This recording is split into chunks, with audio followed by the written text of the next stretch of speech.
Почнуваме со урбани вести на Прва Скопска. Добро дојдовте.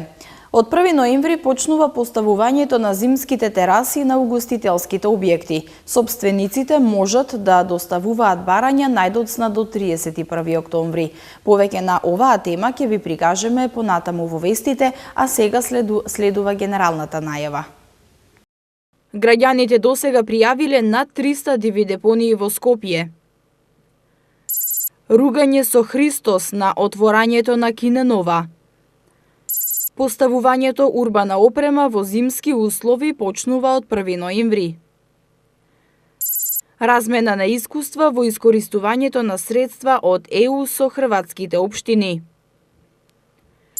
Во Скопје се поставени 21 станица за полнење на електрични возила. Граѓаните пријавиле над 300 диви депонии на посебниот телефонски број кој градот Скопје го промовираше во март годинава, а инспекторатот на град Скопје на територија на Карпош во текот на вчерашниот ден изврши дислокација на над 220 парчиња користени гуми од автомобили и камиони, кои биле наменети за користење како огревно средство. Како што информираат од град Скопје, минатата есен во голема акција на градот Скопје беа расчистени над 3000 метри кубни смет. Градот Скопје изминатиот период интензивно работи на мапирање и чистење на дивите депонии, каде минатата есен во голема акција беа расчистени над 3000 метри кубни смет. Во текот на вчерашниот ден инспекторатот на град Скопје изврши дислокација на над 220 парчиња користени гуми од автомобили и камиони на територија на Карпош. Од инспекторатот на град Скопје информираат, гумите биле складирани за во зимскиот период да бидат употребени како огревно средство и покрај тоа што горењето на гуми представува најголем загадувач на амбиенталниот воздух и испуштаат отровни материи.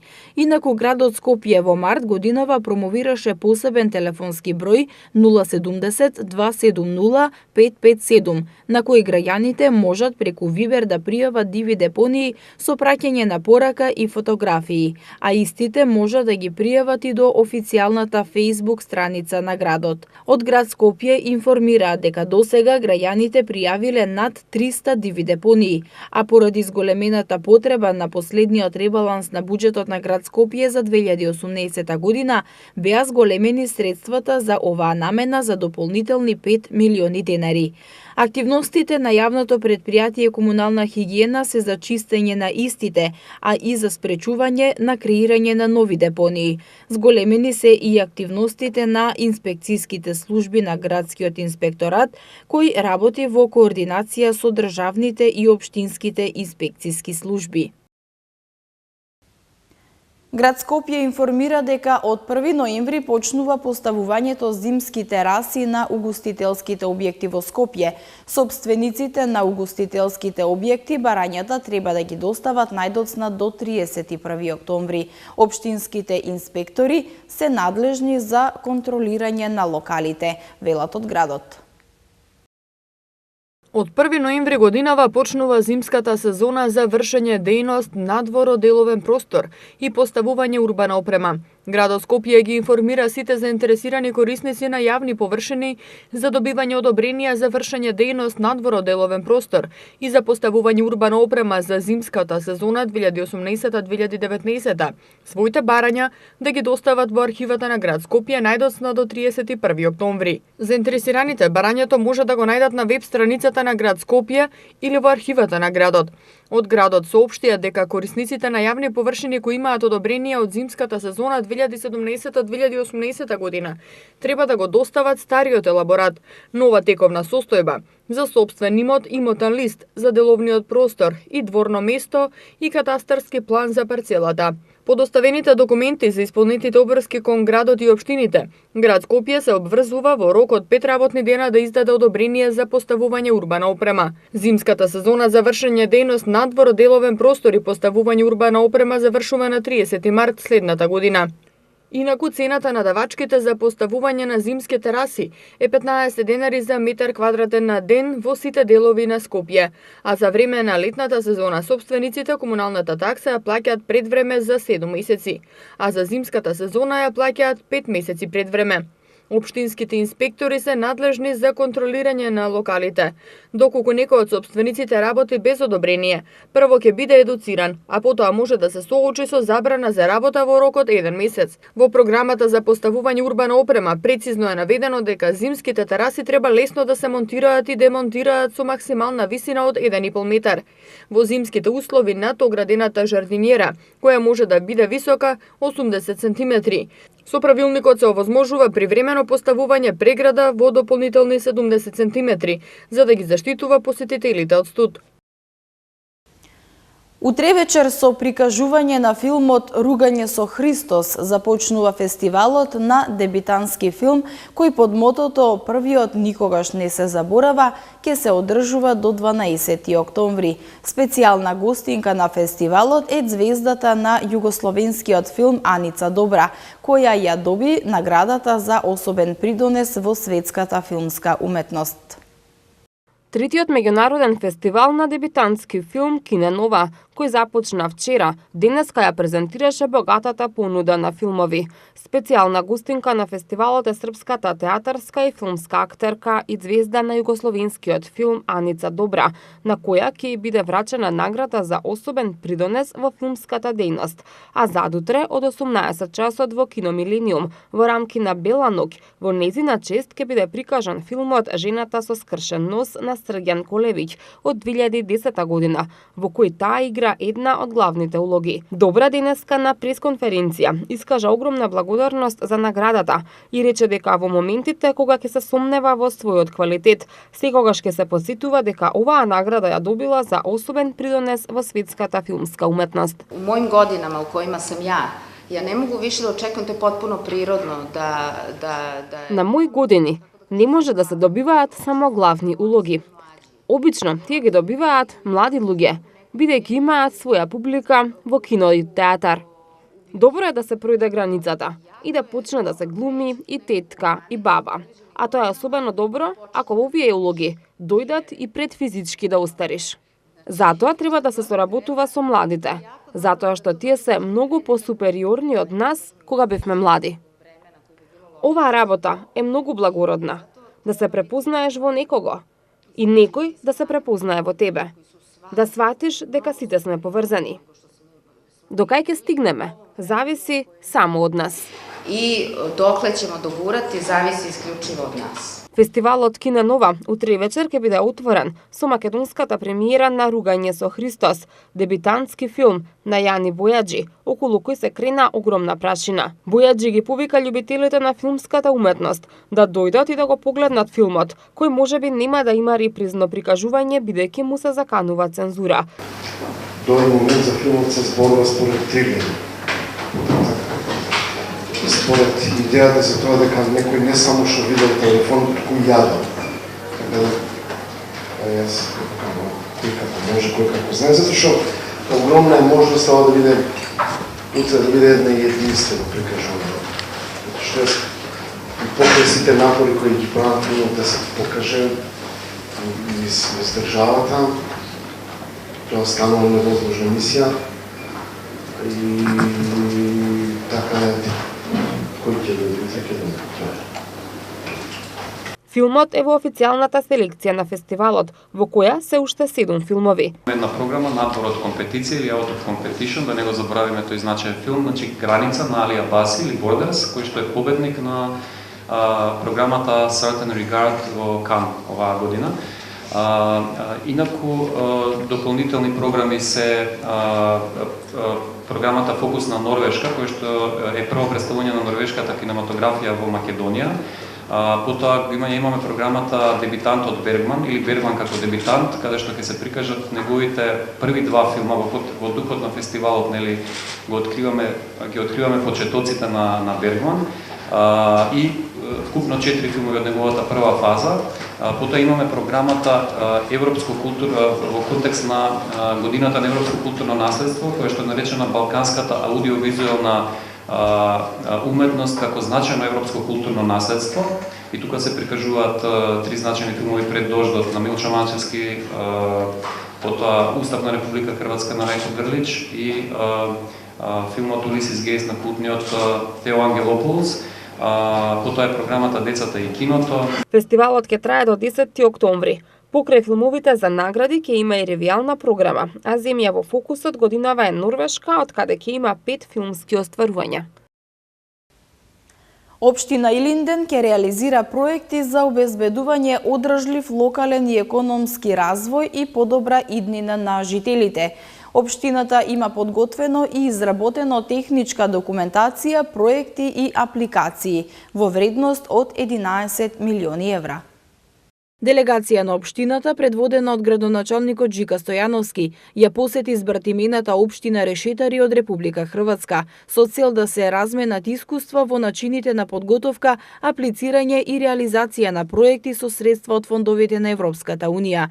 Како што информираат од Илинден, општина Решетари е трета општина во Република Хрватска по искористеност на средства од ЕУ. За таа цел, делегација на општина Илинден беше запознаена со реализацијата на проекти во областа на комуналната и патната инфраструктура, образованието, енергетската обнова на јавните установи, заштитата на животната средина, како и во други области кои што се финансирани со средства од Унијата. Од Илинден додаваа дека посетата представуваше големо позитивно искуство за општина Илинден, бидејќи областите и големината на проектите што се реализираат во општина Решетари се во голема мерка слични со областите и потребите за реализација на проекти во општина Илинден. Искуствата се во насока да се имплементираат проекти во општина Илинден со цел обезбедување на одржлив локален економски рамномерен развој и просперитет на иднина на жителите. Поради што општината веќе има подготвено и изработено техничка документација, проекти и апликации во вредност од 11 милиони евра. Првачињата од основните училишта во општина Ѓорче Петров добија бесплатна ужинка. Како што информираа од општината, дистрибуцијата почнала од 1 октомври, а во текот на учебната година градоначалникот Александар Наумовски ќе организира и бесплатна екскурзија за учениците од оделенска настава. Од 1 октомври почна дистрибуцијата на бесплатни ужинки за сите првачења од основните училишта во општина Ѓорче Петров. Ова се однесува на децата во класична настава, додека пак за децата во продолжен престој обезбеден е бесплатен појадок. Градоначалникот Александар Наумовски вели дека реализиран е уште еден многу важен сегмент кој се однесува на најмладите и образованието. И истиот е дел од неговата програма за изборите, а со тенденција секоја нова учебна година да се опфати нова генерација. Исто така ова учебна година учениците од оделенската настава ќе добијат бесплатна екскурзија. Постои можност општина Газибаба да се збратими со Трст. Ова беше разговарано на средбата помеѓу италијанскиот амбасадор во Република Македонија Карло Ромео и градоначалникот Борис Ѓоргиевски. На средбата се разговарало на повеќе теми од областа за имплементирање на проекти за животната средина и рециклирање на отпадот. Градоначалникот на општина Газибаба Борис Ѓоргиевски се сретна со италијанскиот амбасадор во Република Македонија Карло Ромео. На средбата, како што информираат од Газибаба, било разговарано на неколку теми, меѓу кои и можноста за збратимување на Газибаба со Трст, црпење на искуства од Италија за успешно имплементирање на проекти од областа на заштитата на животната средина, особено за рециклирање на отпад, како и за соработка меѓу бизнис заедниците. Како што беше договорено на претходната средба при посетата на амбасадорот Ромео во општина Газибаба, италијанскиот јазик веќе почна факултативно да се изучува, а беше најавено и во наредниот период да се реализира и во другите училишта на територија на Газибаба. По повод недела на детето во општина Бутел ќе се одржи детска олимпијада за дечињата од градинката. На спортската олимпијада ќе учествуваат над 200 деца од сите 6 објекти на градинката 11 октомври, а поддршка ќе имаат од повеќе спортисти кои биле згрижувани и растени во оваа градинка. Утре во спортскиот балон до детската градинка 11 октомври и основното училиште Петар Здравковски Пенко во Скопје Север ќе се одржи детска олимпијада за дечињата од градинката. Овие детски спортски игри ќе се одржат по повод неделата на детето, но и во пресрет на патрониот празник на градинката 11 октомври. Од општина Бутел информираа дека на спортската олимпијада учество ќе земат над 200 дечиња од сите 6 објекти на градинката 11 октомври. Дечињата ќе се надпреваруваат во 6 екипни спортски игри, а за најдобрите ќе има и златни медали. Децата ќе имаат поддршка од повеќе млади спортисти кои биле згрижени и растени во градинката 11 октомври, како што се Ана Јаневска, младинска рекордерка на Македонија во пливање, Кристијан Гурмишевиќ, македонски младински ракометен репрезентативец и уште многу други. Од Бутел додаваа дека покровител на оваа манифестација е градоначалникот Велимир Смилевски, кој ќе ги поздрави дечињата, ќе им посака добри резултати, секогаш да го сакаат спортот и да ги следат успесите на присутните младински спортски рекреативци, кои се веќе гордост на општина Бутел. Во 17 градови низ Македонија се поставени 40 станици за полнење на електрични возила, од кои 21 во Скопје. Секој заинтересиран собственик на електрично возило може да ја користи мрежата на електрични полначи на ЕВА на Македонија. За да може да го направи тоа, неопходно е да се пријави во компанијата и да добие електронска картичка со која се активира полнењето. ЕВА на Македонија во рамки на проектот Електромобилност со ЕВАНа постави над 40 станици за полнење на електрични возила во 17 градови низ Македонија, најчесто на централните локации на јавно достапни паркинзи. Од нив 21 станица се поставени во Скопје, каде има и станици поставени во рамки на фреквентни бизнис објекти, како хотели, ресторани и шопинг центри. Секој заинтересиран собственик на електрично возило може да ја користи мрежата на електрични полначи на ЕВА на Македонија. За да може да го направи тоа, неопходно е да се пријави во компанијата и да добие електронска картичка со која се активира полнењето. До крајот на годинава во рамки на проектот Електромобилност со ЕВАНа, полнењето на електрични возила ќе биде бесплатно, а во текот на наредната година ќе се одреди цена што се очекува да биде пониска од цената на бензинот. Во Скопје веќе има инсталирано повеќе од 10 полначи, од кои еден во винаријата Камник. Од ЕВАНа информира дека во Македонија сега само недостига поголем број на електрични возила што имаат повисока цена од конвенционалните, но додава дека тоа е цената која треба сите да ја платиме за чистиот воздух. Во Македонија денеска имавме сончево време со мала до умерена облачност и со слаб до умерен северен ветер. Температурата достигна до 26 степен. Во Скопје слично време, сончево со мала до умерена облачност. Во следните денови ќе преовладува променливо облачно и суво време со температури околу просекот за овој период од годината. В недела и понеделник можна е појава на краткотраен дожд, особено во западните и југозападните делови од земјата. Денеска имавме температура до 24 степени, а за утре се очекува да достигне до 25 степен. В сабота температурата ќе се движи од 8 до 24, в недела од 10 до 25 и понеделник од 8 до 25 степени. И за крај имаме уште една информација. По повод манифестацијата Бела ноќ, јавниот превоз ќе биде бесплатен на сите линии кои се обраќаат кон центарот на градот. Како што соопштуваат од ЈСП, бесплатниот превоз ќе важи од 19 часот в сабота до 6 часот в недела на 7 октомври.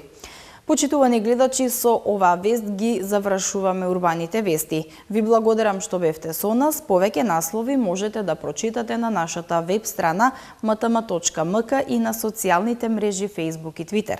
Довидување.